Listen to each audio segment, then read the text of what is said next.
Okay, just a quick video today as I farewell 2019 and gear up for 2020. So far on this channel I've looked at games from the distant past, and then with my last video I looked at games from the last decade. This time I'm going even more modern, as today I'm going to be looking at a game from the future. That's right, I've got my hands on a time machine. And let me just say, the alien invasion of 2025 may seem like the apocalypse at first, but it turns out that being an exhibit in an alien zoo is a career with remarkable job security and a pretty attractive benefits package.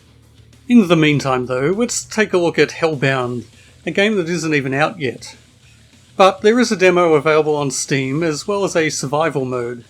And I'm not straying too far from my retro roots with this one, as Hellbound is a first-person shooter unashamedly and openly inspired by games from the 90s. There's actually been a bit of a renaissance with 90s shooters lately. There was Ion Fury, which I loved.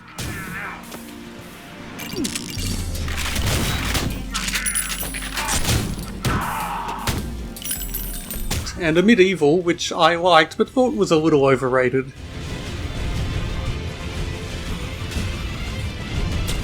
And there was Dusk, which I haven't played yet. And those are just some of the bigger and better known retro-inspired titles that have come out recently. There are plenty more around, and plenty still to come. In fact, I've been half-heartedly working on one myself, but now I'm not sure if the market's too saturated to make it commercially viable, or if the market's flourishing and now's a good time to get on the bandwagon.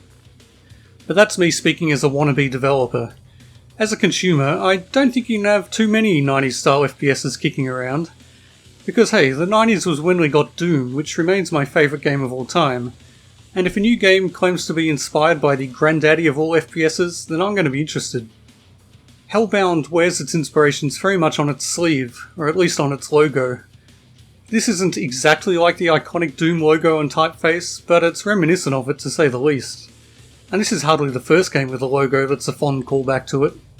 And then there's this disclaimer. Yep, they're making no secret of where their loyalties lie, and that's fine by me. Now, I actually played the survival mode first, before I knew there was actually a proper single-player demo as well. I'm not usually that interested in survival modes like this, but for a game that plucks so tenderly at my Doom-loving heartstrings, I was willing to make an exception. And I'm glad I did. Within a minute or so, I knew I was going to like this game, but it's tough to say why. The survival mode itself does nothing special or particularly interesting. It's exactly what you might expect, a large, roughly circular arena, enemies spawning at regular intervals in ever-increasing numbers, health and ammo pickups scattered around the place. And the weapons are fairly run-of-the-mill too. There's a variant of a rifle, a shotgun, a machine gun, a rocket launcher, and a couple of melee weapons, namely your fists and a giant club. None of these weapons do anything unexpected. Instead, they do everything you would expect and hope for from a game like this. The rifle is fast-firing, accurate over long distance, and feels impactful enough to be more than just a last-ditch fallback. The machine gun is basically the same, only even faster and more impactful. And the rocket launcher has just the right damage, explosion radius and speed of its projectiles to be both satisfying and powerful. The melee weapons are, well, if you're using a melee weapon in a game like this, it's usually because you're out of ammo, which is a sad time. But sure, you can punch enemies or whack them with a big stick if you feel like it, or if you have to. You might notice I skipped the shotgun. A better man than me once said that if the shotgun in your first-person shooter is bad, you might as well start again. Fortunately, the developers of Hellbound aren't going to be hitting the delete button on their work just yet, because the shotgun is brilliant. It's brutal, it's visceral, and most importantly, it gives you a good reason to get right up in the faces of the enemies and blast them into oblivion. It's a triple barrel model, which is ludicrous enough to be amusing, but not so over the top it's just ridiculous. You can shoot one barrel at a time, or all three, with the full 3-barrel shot taking longer to reload and, obviously, using more ammo. Both options are valid depending on the situation. Speaking of reloading, like most 90s inspired shooters, Hellbound has no reload button. You can just keep your finger on the trigger until your ammo is depleted, and only with the shotgun will you need to factor in the reload time. Anyway, the survival mode is cool and gives you a nice slice of gameplay, but for me at least, my number one priority in games like this is the main campaign, and seeing what devious challenges and delightfully devilish tricks and traps the level designers have created for our delectation. There's only one solitary level in the demo, and it's not particularly large, but I would describe it as very promising.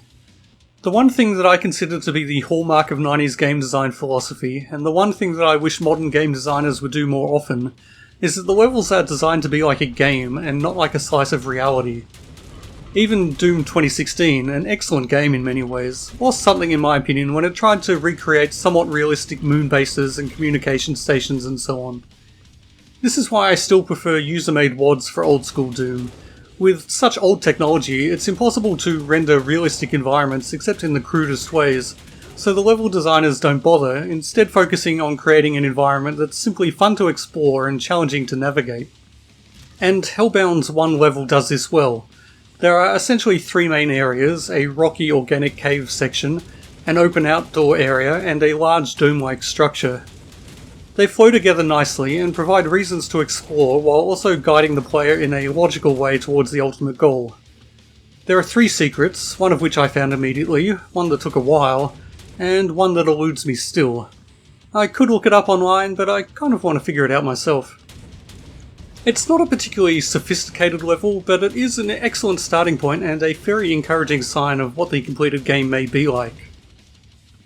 Okay, time to go through the good, the bad, and the questionable. The good. The feel of the weapons and the character movement are great. The player character is fast and relatively agile. I'm not personally a fan of FPSs that require large amounts of jumping, but Hellbound has a movement system that actually makes me not hate it. There's not too much jumping required in the one-level demo, but I'd say there's just the right amount to add a bit of variety to the gameplay. And more importantly, of course, the nimbleness of the player character allows you to circle strafe like a madman, duck in to unleash a blast from all three barrels of the shotgun, and then duck out again before your entrails get smeared all over the walls. I've already talked about the level design, and although it's tough to judge based on one level, if the full game consisted mostly of levels like this, I'd be happy. Visually the game looks good. The whole hellscape aesthetic isn't particularly original, but it's a tried and tested formula that works just fine. The bad. I'm not sure I can point to anything that I would say is bad as such. There isn't much variety in the enemies, but this is just a demo, and you don't want to reveal all your enemies right away. There was another one of the things Doom did brilliantly, introducing you to new and terrifying monsters as you delve deeper into the game. Will Hellbound be able to do something similar? It's impossible to tell at the moment, but I sure hope so. Performance has been a bit of an issue for me, but this is something else that I can't necessarily complain about. My PC is decent, but it's undeniably aging. The thing is though, for a game like this, performance really matters, not just because you need a high frame rate for such fast-paced action, but also because it's the sort of game that greatly benefits from having as many enemies and moving parts on screen as possible, at least in my opinion. This is another reason why I still play Doom. Hundreds of enemies each shooting countless fireballs at you is something it can handle with ease. I'm fully aware, of course, that it's not realistic to expect a modern, fully 3D engine with fancy lighting and particle effects and so on to be able to handle so many distinct entities. But this is a rare case where I'd take quantity over quality. And I've done a fair bit of work myself with Unreal Engine 4, the game engine Hellbound uses, so I know it's not necessarily easy to optimise performance. The questionable. These are the things that purely come down to opinion. I find this warning somewhat concerning. As I'll never tire of pointing out, I am pretty terrible at games.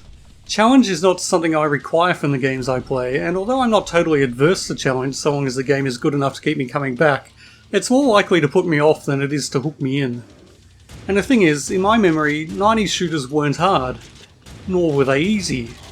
They were both, because they gave you a choice. The way I played Doom and its sequels and user-made WODs, and I'm wondering just how many times I can mention Doom in a video that isn't actually about it at all, meant that it was essentially two games in one. First I played through on easy, or I'm Too Young to Die, and I'd enjoy exploring the levels, hunting down secrets, and appreciating the level design while indulging in the power fantasy of blowing demons into small chunks. Then I'd play through on ultra-violence, this time focusing on the challenge of not being blown into small chunks myself. Furthermore, if things were getting really tough, you could save your game every 5 seconds and reload if you took too much damage. Hellbound doesn't have difficulty settings, and it doesn't have saving. Of course, this is just a demo, maybe those things are planned, but the fact they have a warning suggesting some people may find the game too hard suggests otherwise.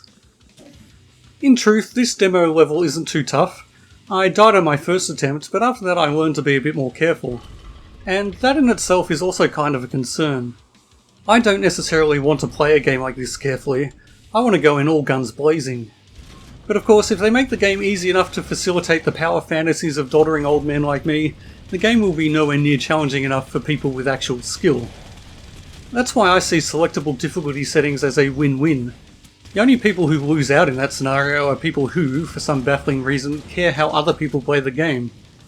Maybe add a few hard mode only levels to satisfy the truly hardcore. That's a tactic that's worked well in the past. Okay, time to wrap things up. Basically, Hellbound really appealed to me, and if the final product is just a bigger, better version of the demo, it could turn out to be my favourite retro-style FPS of the modern era, and that includes Doom 2016.